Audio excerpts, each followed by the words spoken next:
Hey, welcome to Web3 Weekly with your host, Blockstar Technology. Let's go.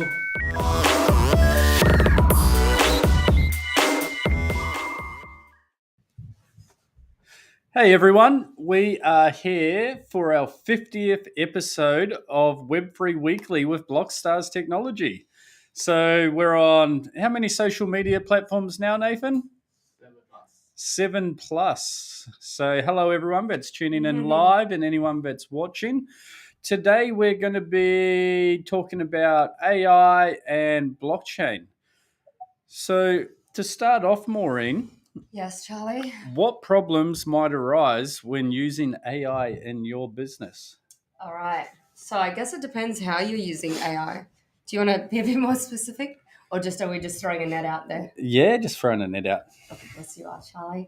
All right. Well, I guess AI, when it comes to using AI in business, one of the most, what was that? I was Put your going to finger say, up. I was going to say the most important thing is Oh. protecting your data. Did you Which just I take the know- words out of my mouth? You knew I was just about to say that. All right, guys, this is a serious podcast, ladies and gentlemen. No, so obviously one of the most important things when integrating AI into your business is the protection of your IP and your data. As I love Charlie said it because I drill it into their head every couple of days. Some of the problems people have using ChatGPT is that they don't realize that every time you put data into that, it goes towards their training models. So that means if you put something in that is confidential about your company, about anyone else's company that should be confidential, should be protected, it can go into their training models. Also, it's best if you're using AI for your business and it is really going to stay in-house and advance your business to set up your own training models. And what we mean by that is you always have to look at the quality of the data that goes into training models because data can get contaminated. You can have biased data. So you want to make sure that you're training your models on good, clean data. You have segmented areas. So if you do have a section for machine learning, you can keep that separate and you can filter it through to help grow those models. Do you have anything else you want to? I was about to say, because there was a real eye-opener for me with the Samsung team were putting their meeting notes into OpenAI's ChatGPT, and another company or people were able to extract that data, weren't they? And that's exactly it. It's stuff like that. Even a few people in the government who should definitely know a little better by now have been just putting their notes in, copy and pasting really private, confidential documents, and it's just gone in to the training models. And yeah, people can extract it. And it can, if someone looks up the name of your work or looks something up on the same topic, if you've put confidential or material that's protected by an NDA or anything on there, you always have to understand that if it's not your own AI system, that other people are collecting that data and they're using it to keep retraining their machines. So that was a great example. What legalities could come out of that, Maureen? With Are you just going to ask me all the questions, Charlie? I do love asking questions. Yep. Yeah. So, if someone was to share confidential, the mic's off. sorry about that, Twitter.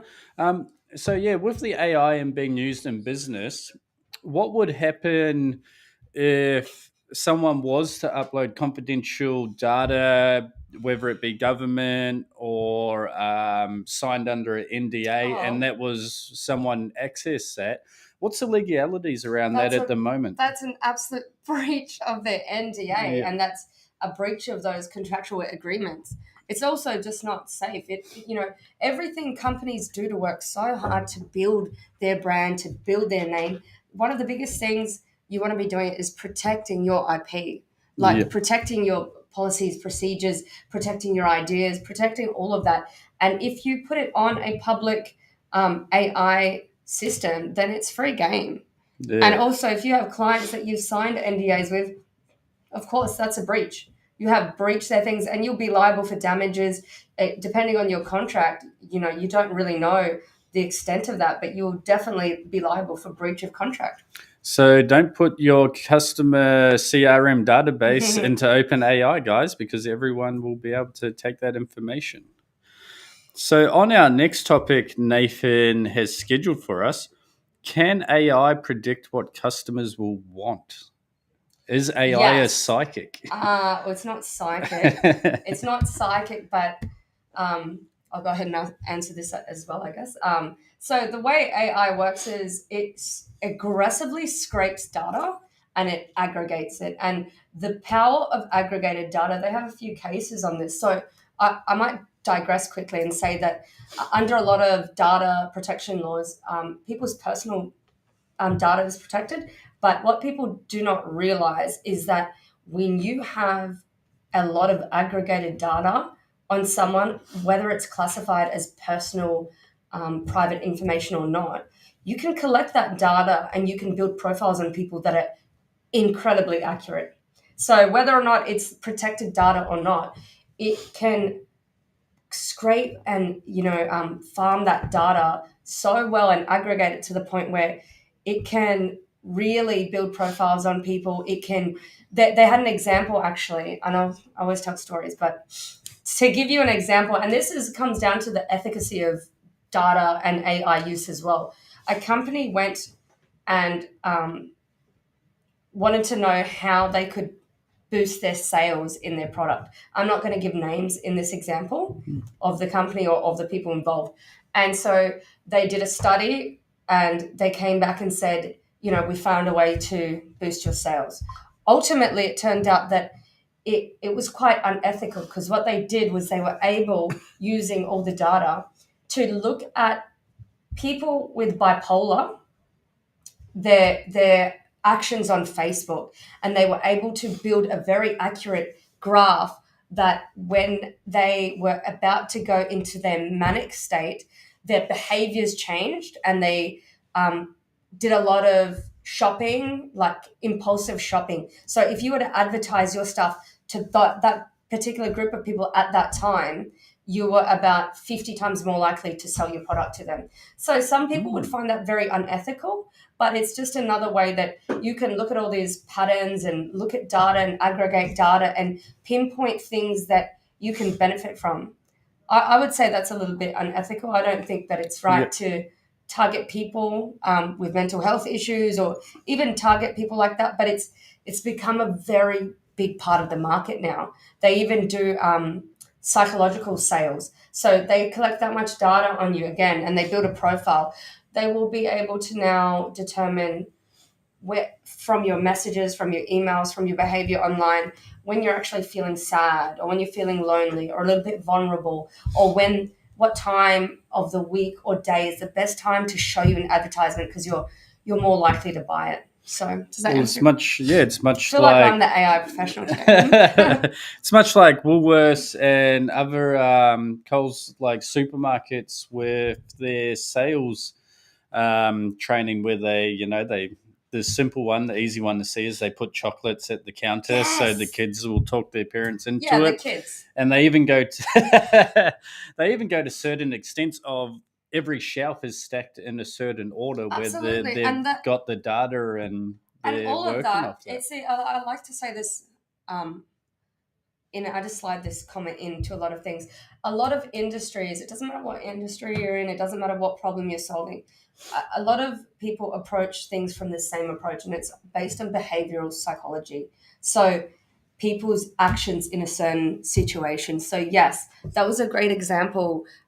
Stocking the higher items, the more expensive items within eye level, and then the cheaper ones down below where you have to go out of your way to get them. That's all based on behavioral science, human psychology. And now that we're finding neural marketing is just really taking off. So really reading people's behaviors, all of that. So Charlie, I'm going to ask you a question now. So I was actually going to carry on with this one. This one's quite interesting, because on the radio on the way to work the other day was actually one of the supermarkets with Vegemite had put their item on sale, but it was 30 cents more expensive than the original price, for people getting that feeling of, oh, hey, I'm making a saving, but really it wasn't, which I don't know how that's going to play out. And there was also I can't believe they said that they did that on radio. Yeah. Well, it wasn't them on radio saying it. Another example, I don't know if you finished or not, but another example.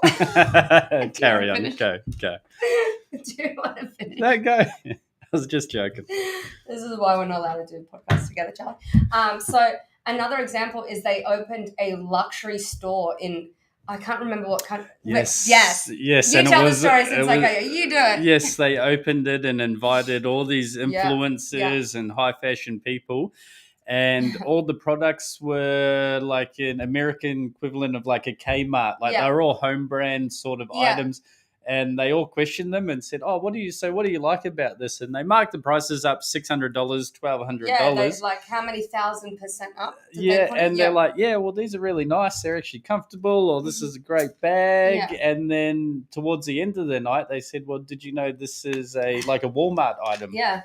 For instance, and then they're sort of like, goes to show, and they sold out of everything. And people paid ridiculous prices, please. And they were professionals in that industry of high-end sort of fashion too, which was interesting. And another one I was watching recently was a certain like video software, social video platform.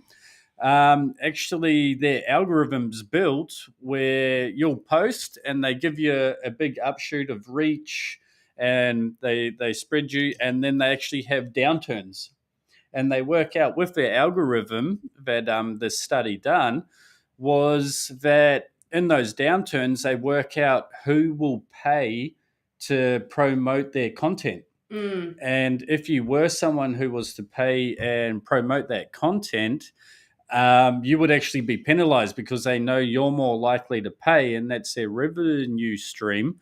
So they would extend those breaks of downturn and getting your content out to other people. And I was like, I never thought about that, but it makes sense. It's funny because unethical in my opinion. Yeah, it is unethical. And what part of our studies a couple of years ago, when they were talking about this type of marketing, they collect so much data on you through things like Google and every platform that you're signed into, and they sell it to marketers that they will know, for example, between you and I, who is more likely to pay a higher price for a product. And so if you and I, it would be you. If you and I were both to go on to say like Officeworks at the same time, they would show us different prices online. Yep.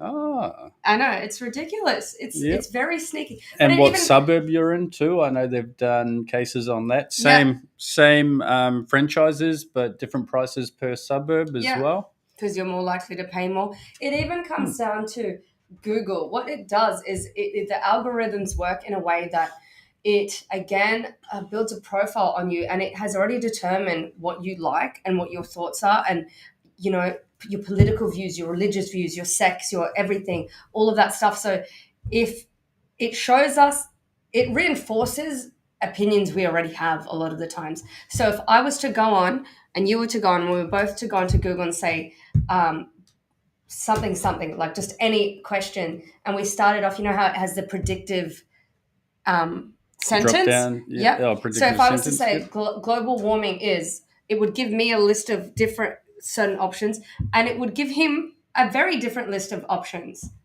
Or they could be similar, I don't know. But we've tried this a few times with a few people. We all get our phones and we like start a conversation, and it will base it on how we already feel towards a topic. It's the same way as algorithms work on social media. It's designed to keep you on that platform. So what it does is it shows you more and more of what you want to see. But there's also things such as algorithmic bias. So for example, TikTok in Australia and America is eating away people's brains. It keeps getting social influencing. Yep. You know, it keeps people on, and it just feeds them. Are we allowed to say crap on this? It feeds them crap.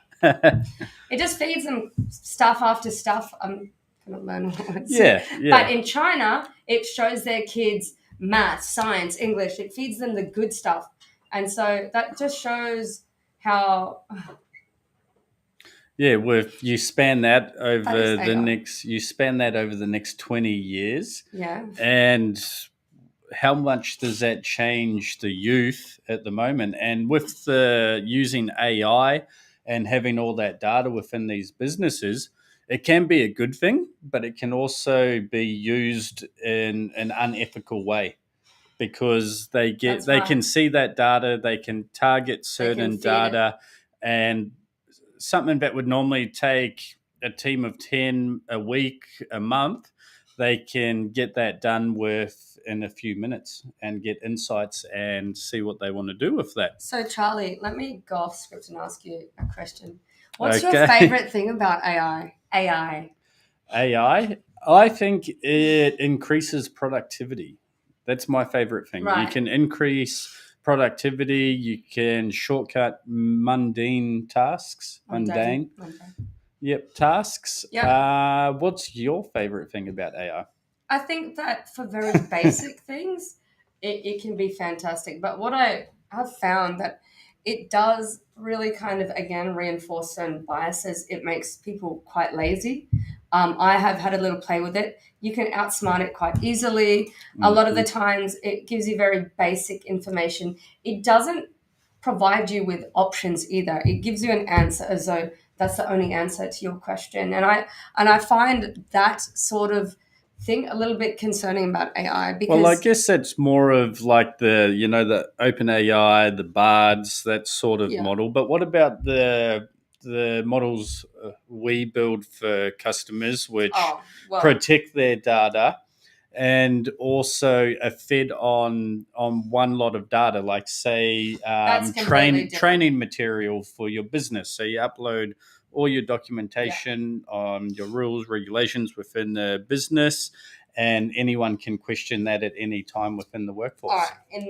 In that circumstance, obviously, I believe that AI can be an incredible tool when integrated with business processes because it can cut down time, cut down overhead. It reduces human error, which is a cause of a lot of problems, unfortunately, because machines are just better than humans, and it can allow you to again remove the need to do those mundane tasks, but it gives people back time to do what humans do best, like build relationships, client relationships, work on customer service, do what you do creatively.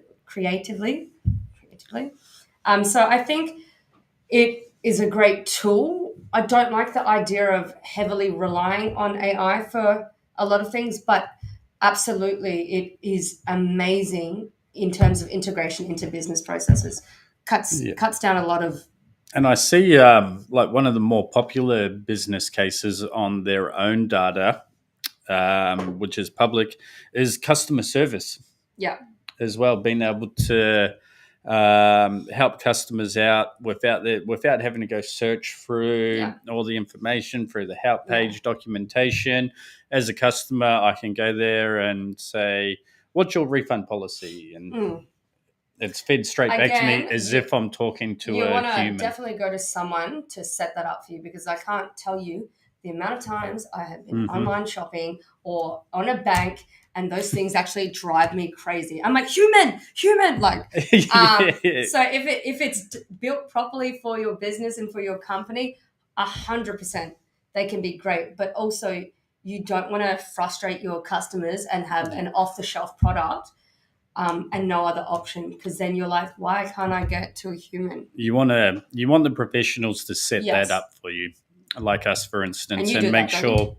Yes, You're a yes, we do. professional in this area. I'll And sell your you, and certificate. yeah, and yeah, get that working right. Do a lot of A/B testing before you release it to your Yeah. customers.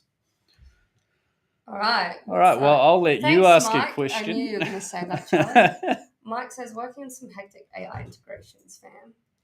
Great Yeah, topic. Thanks, Mike. Is he I still online? I'd love to talk to I him. think one of the big next ones too is coming into the customer service and chatbot at the moment will be telemarketing. Like like you've got phone Oh, centers where you try to call someone and you get put mm, on. I can't stand when I get put to a robot and it's like press one, press That's what 2, I'm saying. press 5, press 6. And I think that'll be the next evolution of that is when I actually call, I'll think I'm talking to a human, but really it's an AI And trained model it's with a just as voice and frustrating. a character. Oh, hey, AI will only ever be as bad as it is today because tomorrow it'll be better. Oh, that was beautiful. um, yeah, I guess so. Just to wrap up that topic, we can't stress enough how important the quality of your data is because it needs to be tried, it needs to be tested. You need to have professionals do it. Let's talk about some things with AI bias. So, if you don't Hmm. consider machine logic and how these training models actually teach a computer, It doesn't you have emotion like a yeah, human, and it does it? also computer code can be opaque, which means you could give it a set of material and ask it to get from point A to point B, and it will give you an answer that might be a good answer. But if you don't know the logic it used to get there, even if it works, you can have problems. And that's, I guess, how those examples we gave earlier came to those unethical outcomes Well, because it's like Craig would say to us. The oh, I said I unethical, and you're like, it's like Craig. no, yeah, yeah, I just a little bit back from that one.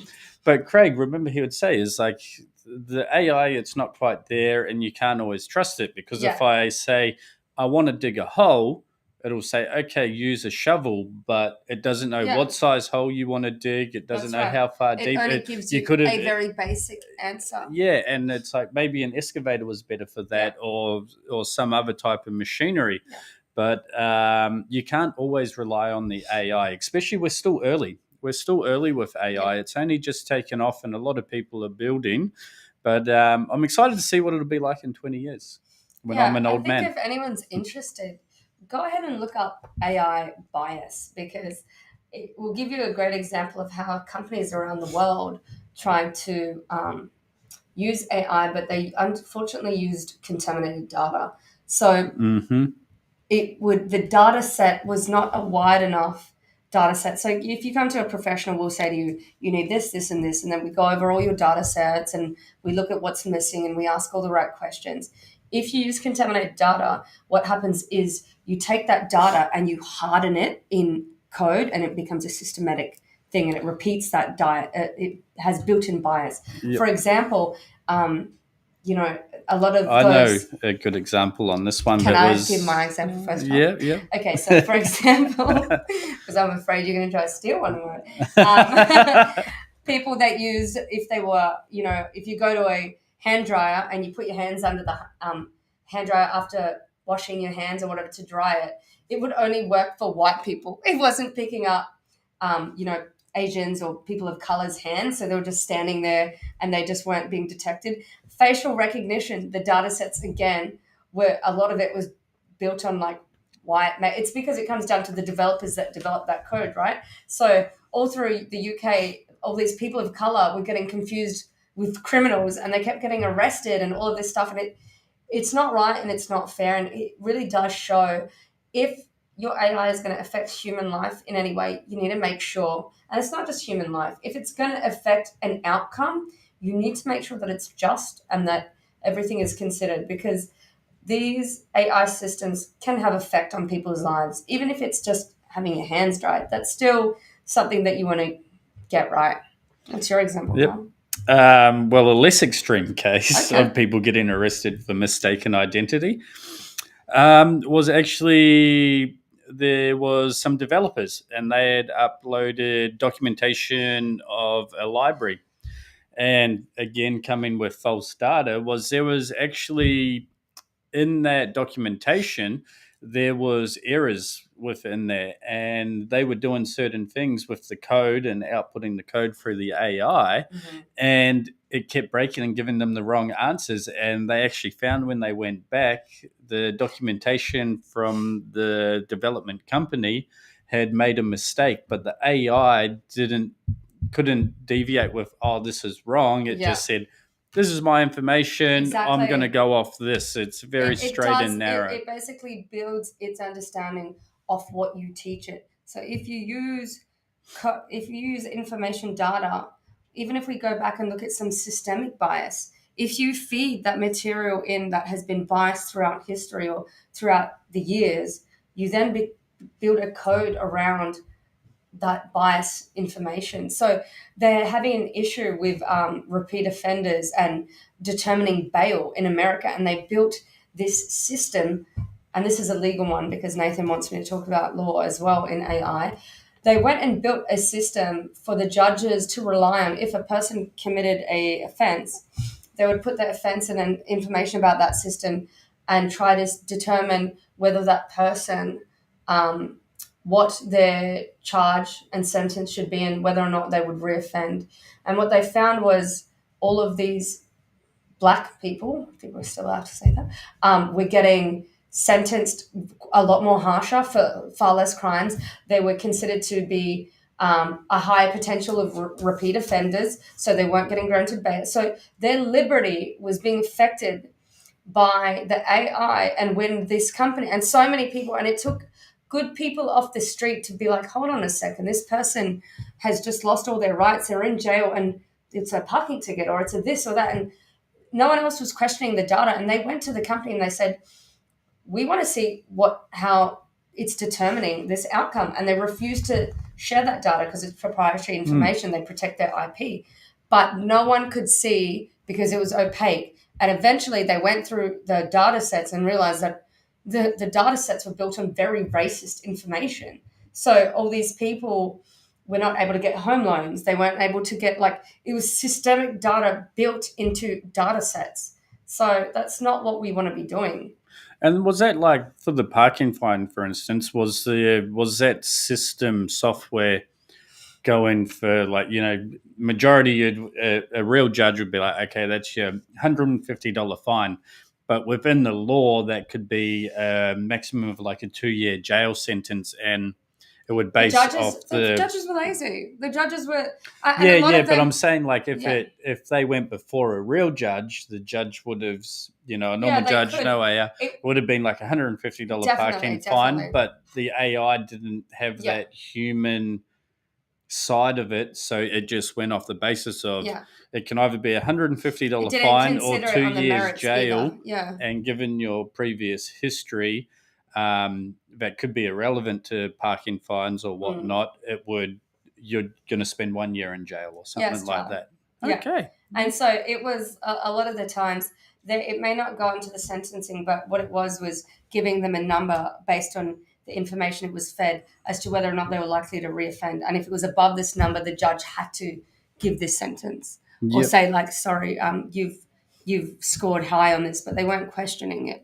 So it's just stuff like that, I guess. I had another example, but I've forgotten to say. So we'll carry on. Do you want to ask a question or do you want me? Sure. I'm happy asking questions. No, I know you are. So how does AI help businesses make the decisions? And I want to know, how do business know if it's AI is worth their investment? Those are two separate questions, so just so you know. What were they again? Say again. I know. I'll start with the decisions. Does AI help businesses make decisions? Charlie? So, for instance, depending sensitive data, again, you would not upload, but more your public data you're not too worried about being out there, which is you've got the ChatGPT code interpreter. Yeah. So what you could do is say your social media analytics, for instance. You're like, okay, depending on who you are and what you're doing, but small business, instead of having a data analyst, you could export your files from your social medias, and you could upload those files into ChatGPT Code Interpreter, which you need to have ChatGPT 4 for, the paid version. And you could say it'd get all those files, load them up, and then say, okay, what do you want to ask me? And it's like, okay, what are my strengths and weaknesses? What are my most popular posts? What has been the best time for me to post content? And it would be able to give you that information just like that without you having to go through and manually do that data that could take a long time.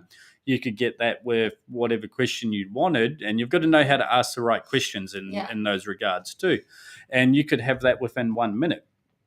Now, as well as people are using that sort of on finance reports. So when they're looking at doing their investing into certain companies, financial reports, quarterly financial reports come out public for public traded companies. Instead of having to be Warren Buffett and being able to sit down and read 10 hours a day through these, you could do a bit of learning, or you could be a professional in the industry, and you could actually load that information into the code interpreter, and you could ask it those questions directly. So there's a few ways, a few examples. Does that answer the question, Maureen? It does. Okay. It does. Next question, Charlie. Moving right along. How do businesses know if their AI is worth the investment, Charlie? Well, it depends. What problem are they trying to solve? So you've first got to have a problem, and then you've got to talk to a professional. But in business, so depending on what that problem is, like everyone's got different problems. Like, are you a factory? Like what would that like a factory, for instance, and your machines weigh in, like say you've got chip packets. Your weight in your chip packets can be often off by on and off by say a gram. Well, you work that out on a large scale of 1,000,000 packets a day. What are you losing in profits? Can an AI system optimize that and perfect it? That's a great example. Thank you, Jack. Thanks, Maureen. Now back to me asking a question. Well, for instance, it's hard to say like what can AI do for my business? What problems can it solve? Why don't we think of some of our colleagues problems around us? Forget the factor and the chip packets. Give me some examples. What if, for example, I know a chip company. Say, how can maybe AI help in construction, Charlie? Construction. We've got some construction friends out there. This is for you. Okay, 3D printed houses. You could perfect them with an AI model. Nice. You could create AI rather than having to be an architect and spend hours designing. You could quickly spin up different models from text to 3D render and be able to demo to your customers. Yeah. So we haven't just got text-based and reply-based AI. We've also got visual AI. Safety on construction sites. Nice. There's also one I've seen recently, which is a bit touch and go depending on how it's used, but they were using AI visualization in heavy traffic areas. So they had the cameras set up and they were scanning the cars, times, and coming up with data on when other sets of traffic lights should be on and off during these peak times to optimize less congestion. Yes, and that is one of the ways councils have actually approached us to ask about how they can integrate AI into their system. I know that the City of Gold Coast really wants to be innovative and go down there, and there's so many ways that AI can be integrated along with blockchain in the ecosystem just to facilitate a lot of their day-to-day things, automate it, streamline it, make it a lot more accessible. Cut down on overheads. There's another one too where, what was it? I think it was Sydney spent like $19 million to create a digital version, which we had a demo at one of our events, one of the events we attended.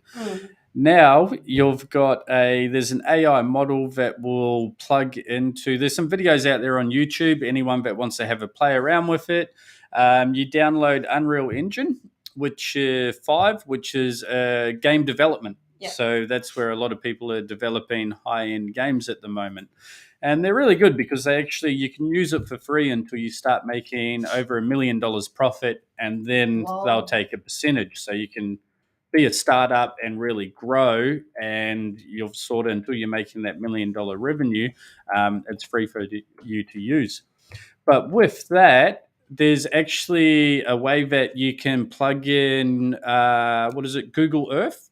Google Earth, that does all the scanning, drive around, satellite images, and you can put in your longitude, latitude, and it will create a digital version of that city for you. Yeah. So I've done like the Grand Canyon, New York City, and it pulls in all the information from Google Earth and then converts that into a 3D render. So instead of spending $19 million to get a digital version of your city, you could do that within a few hours if you know what you're Wow. doing. Those are some crazy savings, Charlie. So there is a question in the chat from an accountant, it would appear. So, Charlie, how can accountants use AI? Well, I'm no accountant. We know that. How could an accountant use AI? So while he's thinking, I'll just chuck out some Yeah, examples. I should have asked you that question. No, you're still going to answer this. This is your turn. So AI can be integrated into anything. So when you think of accounting, you look at it's not just. I've got. Sorry, Charlie's got the answer. No, go carry on. I was just saying I got it. Put me off course. Well, for instance, when the government updates like immigration lawyers and accountants, their laws change yearly. Yeah. Like the legislations are changing. It's a full-time job just to keep up with how things are changing, especially if government's changing as well. Then there's a whole heap of refactoring and tax cuts or extra taxes. So when that report comes out, you could get the AI, just to scan that, and you could cross-reference that with the previous years so I think or what Charlie's before trying data, to say is and you could say, what are the changes? Summarize them to me like I'm 15 years old. Amazing for compliance is what it's saying. Correct? Compliance? No, it's more so rather than reading through 50 pages of legislation that's been changed by the government, you could easily cross-reference with last year's legislation and tell me the key points of how this has changed. And then once you've got that information, you know where to look and dig a little bit deeper, so it's speeding up processes. So AI if that was a good example. It was a brilliant example, Charlie, as always. So AI can be used in compliance for accountants, obviously, again, like Charlie's mentioned, to stay up with tax laws, other laws. It can also be used to be integrated in your system on the documents that you use. so that it can automate some of the functions. So if you have your clients, they need structured, their business is structured and they go to a lawyer or they need any documents. A lot of those transactional documents can be built into a system using AI. And what you can do is you can actually fill out forms, say my client needs this, this, and this, feed it just a little bit of information, and based on your previous work and your data, it builds out complete documents for you. So without knowing what you do too much and what kind of accountant you are, for example, actually, like if you were a forensic accountant and you have to go through a lot of documents to pick up errors, you can feed it this information and have the AI scan it within seconds. What would take an hour of hours for humans to do, it will look through the documents for certain things or add up things for you, and you can get answers from it quite quickly.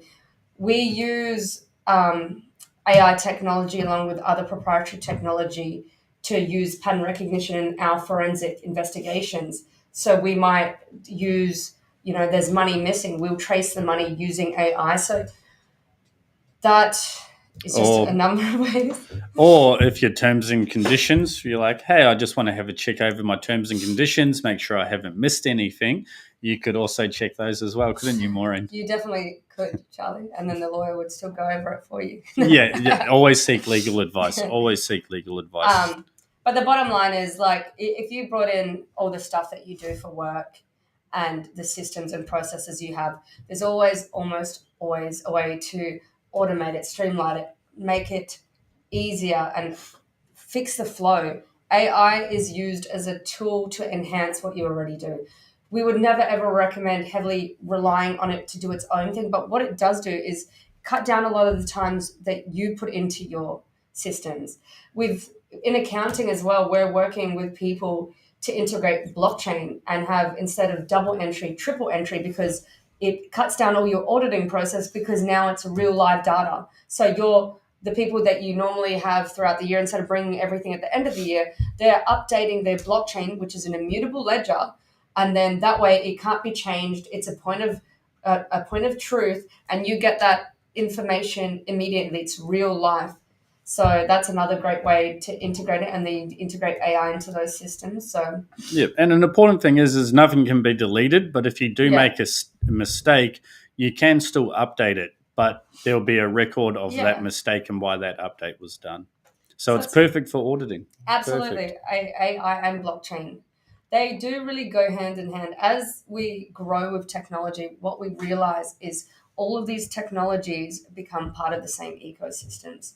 So Yeah, and I think we should break it down. We sort of touched base on it, but there is a big difference to your Chat GPT and having your own AI system oh, that's locked down. Like there is a big it's huge. difference. It's huge.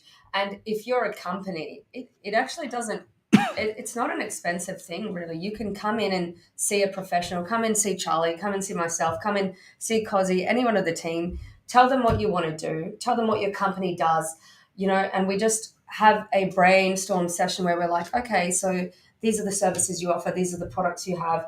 Let's see how we can make your company be more efficient.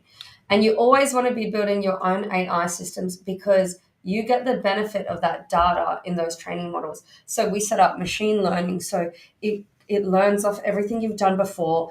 It learns of how you've integrated it into your system, how people have come back, the feedback, you keep putting it in, and that's how systems grow. And it's so important for those systems to grow off your own IP, because if you do something really well and you've got market share already, you want to continue to do that, and you can do it even better through the innovation of technology. Yeah, and there's also the option of you actually own that software where now you can have your own Yeah, SaaS model that you can then on sell if you wish to.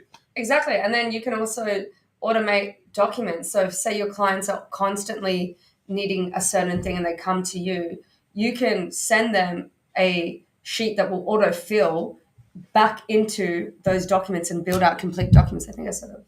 Yeah, and that comes into the tricky question I got asked earlier about business is come in, see us, and tell us what your problem is because a lot of people, if we're all in the same business, people can have different problems depending on what they've seen. And you tell us a problem, Yeah. and we come up with ways Let's to give solve them those Yeah, let's problems. give them an example of a couple of things that we know. So, like, for example, without saying names, this is not legal advice, this is not accounting advice, it's not financial advice. That's a lot of not advice. There is no advice in this. Um, so we had a doctor come in. He is a GP, sole practitioner, you know, struggling with his workload a little bit, hates the administrative side of things. He wanted to integrate AI. So one of the ways he's done it is he's integrated AI in his booking systems. So now we have like a little chatbot that we designed for him. People go online and tell them how much time they need. They feed certain information. It's all private, all confidential. It's secured with encrypted. Um, what's the word? Encryption, and also everything Yeah, is stored within yeah, Australia server wise as yeah. So well. everything meets all the storage requirements. People go on and say, "Doctor, I have this problem, this problem, this problem." Answer a certain list, and then it will automatically know how much time to book them. It will book all his appointments. It will give him the data. It will flag anything that needs to. It's gone through their medical history to note anything to make sure that any medication he gets. So AI can be such a valuable tool, but because we keep harping on about the quality of the data, if you're really confident in the work and the quality that you deliver, then you'd always want to train it on your own data, Yep. because then you don't have to worry about the answer it gives you. If you jump onto an off the shelf product like ChatGPT, anything like that, I have played with that thing and asked it so many questions and asked it so many questions, but it, number one, it lies a lot. If it doesn't have the answer, it will tell you, or it will give you this creative answer that you're like, wow, that's a great answer. And then you'll go and try check the sources, and there's no sources, there's no credibility to its answer. It just almost tells you what you want to hear. So anything that is not a very, very, very basic question, you should always be questioning the answers you get from that. Yeah, and another one is ChatGPT is really not the best at math. It does throw off It's not the math best at questions a law. lot In fact, it and law. sucks at law. Okay. I wouldn't know the difference. I'm no expert, but I trust you. You have battled with it, I Maureen, have, and I've won. and you know. But it's something, for instance, in simple terms, is you can say what's 2 plus 2? It'll say 4. And you can say, no, it's not 4. And it says, sorry, I've been told it's 6. And it's like, no, it's 4. And it's like, no. My mum told me it's 6. And then it'll start giving you that it's 6. It'll start telling you, like, if you go, okay, what's the 2 plus 2? Now it's 6. So there is it can be manipulated with prompt engineering. People do it in certain ways where I can get ChatGPT isn't designed to give you images, but with certain prompts, you can get it to give you images with inside. If you push it not enough, the best, it will do anything. but yeah. No, so for example, at 3 a.m. when I was studying a couple of weeks ago, and I saved this chat because I was so proud of it, I was like, ask me a really hard question, ChatGPT, and it gave me this riddle. And I had to answer these questions. And I was like, okay. And I was going through answering it. And I was like, what do you think the answer is? And it was giving me the answer. And I was like, hold on. I was like, based on that logic, can't this also be the answer? And it's like, no, it can't be. I'm like, but it's the exact same answer as yours. But you just take 2 from this side and put it 2 on that side. It still equals the same thing. No, that's not possible. I said, check again. And then it's like, oops, looks like I've made a mistake. So what it does is it is only linear in thought. It does not know how to do lateral thinking. It does not know how to give different perspectives. It always answers as though that's a definitive answer. It doesn't tell really good jokes. It's got no humor. It sucks at jokes. Yeah. You're right. It's not funny. Anyway, so, wow. This is a great question for you, Charlie. Okay. How can AI change traditional leadership models? Damn, that's a hard question. Should I read through the question? All right. How could it change leadership models? That is a hard one. Depends what that leadership is, how that business runs. Sense, actually. Thanks, Nathan. Did the AI write this, Nathan? So we're playing a little game where we asked the AI to help Nathan ask us questions. That's a perfect example of what AI can do. Yeah. So what was the one I just seen before? It was something towards the line. I've lost it here on the bit of paper. But can AI predict the crypto price and different whatever crypto that may be? Number one, this is not financial advice. And number 2, I would say no. No one. No. Well, I would say no one can predict the future, and you never know what's going to come out. You should never rely on something like that, because when you look at things, when it comes to trading, you have 2 options. You've got technical trading, technical analysis, fundamental analysis. So you have one. And you've also got current news as well. So there was a lot of bots spun up where anytime Elon Musk tweets about Dogecoin, it would automatically buy Dogecoin and sell it a few hours later. And I do believe that is fundamental. So technical is looking at the charts, fundamentals, everything that happens, the news, the FUD, the fear, the tweets, how the market can be affected by outside sources. So I don't think that AI can give accurate predictions. Like, it might be able to say, like, yes, we think this coin is going to go up. But yeah, I don't think you'd utilize it for that. Definitely AI can help in areas of trading, but predicting, no. It would always have to be short-term things. The future is unpredictable for most of us, but in terms of using it for short-term things, I would probably say yes. What do you think? I don't know. I've never been one to let automation take over my trading. I prefer to be hands-on and in charge of my own. So it's my own mistake. I can decide. Like with FTX scenario, I was in the news, and you were in the news. I wasn't in the news, but I was listening to the news.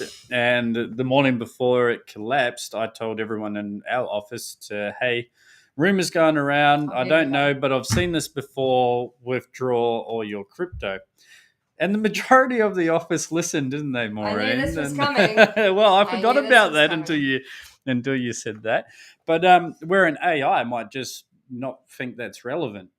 And yeah, So I didn't but- withdraw my money. I lost money on FTX. Yeah, but Guess what? besides Nathan's ChatGPT questionnaires that we've got here, thank you, Nathan. How does laws run around AI, Maureen? To ask you some law questions. So I know AI art, they're saying can't be copyrighted. What happens if you were to write a book with AI or you design a that, painting? number one- How is the law working in regards to AI within your industry? Thank you for that incredibly technical question, Charlie. No worries. I'll get you back. So I guess it continues to change. And if you did not create it, what would make you think you should be able to have copyright over it? I got the AI to create it. That's right. And so did I create it? You have to read the terms of that software. So a lot of the platforms that you create those things on might say anything that is built on here, we still own the copyright or that thing. So it always comes down, when you ask legal questions, please know, it always comes down to the merit of every case. There's always more information that you need to know. You need to know all of the details. It can't be a basic one question of how does the law affect in this area. You need to know all of the circumstances around everything. If you use a platform to develop certain things using AI, what are the terms and conditions on that platform? What does it say about the stuff that it creates? What are the policies on its page? Yep. AI. Sorry, Maureen, I'll jump in on that one. I can relate to that because, there's a certain software out there that you got your headshots on. Is that what you're going to talk about? That yes, the one that. See, you're teaching me every day. Look how far I'm coming in the legal terms and conditions and everything side. Where actually there's a software out there and you can take a few selfies of yourself and you can make professional photos, whether they be for LinkedIn, whatnot. I could be in shorts and a singlet, take a few selfies on the beach and say that I'm in a high-rise apartment with a suit. And that will convert those images. But what was interesting is I didn't read the terms and conditions, Maureen, but someone else read the terms and conditions and posted a video about this certain software saying any image that you upload and they create for you, they can do what they want with it. Exactly. And you cannot stop them. They had those terms and conditions locked down that they could use it in marketing, advertising, and you've got no say on it. And that's why I'm constantly harping on in this office about please get into the habit of reading the privacy policies, the terms and conditions of anything you use. I did a post the other day about the dangers of IoTs and their integration into AI and all of that stuff, and you not realizing that every device that you have, whether it's your smartphone, your fridge, your watch, anything, if it is connected to the internet and it has a microphone, it essentially can be used as a listening device. So it can listen to any conversation you have about anything. It can be private, whatever. And the terms of the use of that product, a lot of the times do these days say that they have the right to collect that data, store it, transcribe it, and sell it to companies. So there's so many lawsuits at the moment where your personal data has been against your wishes because it's running at all times. It has a microphone. It's constantly collecting that information, what you talk about, how you feel. And it's been used to sell to third parties, and your data is a huge commodity. And like the fact that you might say, well, hold on, that was private. It says, sorry, you agreed to those terms and conditions. So yep. And if you're like me and don't like reading through large documentation of terms and conditions, I was going to say just give it the ChatGPT and ask it to summarize. Yeah, you could. Or send it to Maureen. No, or I'm send it to Maureen. Okay. Just read them yourself. Well, we're coming up to the 1 hour mark, and we Maureen. didn't even make a dent on these questions. So I guess we're going to have Charlie and I will have a follow-up on this topic. What do you reckon? I think we can. And I think we'll check the questions before we go live on air. I preferred our human-based questions, Maureen. How about you? Human-based? Human-based, our questions. Oh, right. Our questions. Human-based. Yeah. Anyway, guys, this was our 50th episode. That's half a century. That is That's half of 100. that is almost a year of Web3 Weekly. So can't wait for next week. Next week we've got a special guest on, which is doing amazing work within Australia. Yes, they're doing amazing work within Australia, and we're going to have some questions for them and let it roll live like we do every week. We'll give you a heads up before it comes on, because I think there's so many people are going to want to ask this person. We have a really, really special guest. It's a great opportunity. And for anyone in the crypto space, you are going to want to know more and how it affects you. Those are the only hints we're giving you. That's it. So with that, guys, have a great weekend, and we will see you next week. Thanks for tuning in. Thanks, guys. Bye. Thanks for tuning in. We'll see you next week. Same time, same place. Subscribe.